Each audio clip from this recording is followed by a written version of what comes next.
Assalomu alaykum do'stlar. Hammalar yaxshimisizlar? Hozir mana 5 yoshli, 6 yoshli shaftollarimizni kesishni boshladik. Mevani mayda qilib qo'yapti mana. Holatini ko'ringlar, juda ham shoxi ko'p. Buni endi nima qilish kerak? Bitta yo'li kuchliroq kesish kerak. Sifatli meva sotish uchun kuchliroq kesish kerak, ayamasdan kesish kerak. Bismillahirrohmanirrohim, boshladik mana.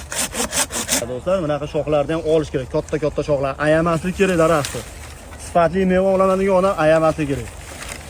Qolgan shoxlarni ham kesib, chiroyli qilib buni tarbiyalaymiz bu daraxt. Aqli chilpi chiqish kerak do'stlar, shoxlarini chiroyli qilib kesish kerak. E'tiborda yaxshiroq qarash kerak daraxtga. O'shanda sifatli yirik meva olasizlar. U kesmasdan shoxni ko'pgina qo'yib qo'ysalar, mevadan qizg'anib, sifatli mevani olib sotalmay yuraverasizlar.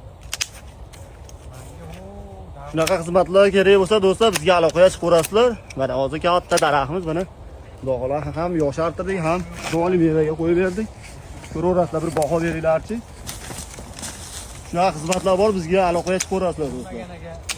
Bizni yo'qotmaslik uchun podpiska bo'lib qo'ysalar, shunaqa videolar qo'yib boramiz, kun davomida ko'raverasizlar. Mana daraxtimizni mana chiroyli qilib kesib qo'ydik.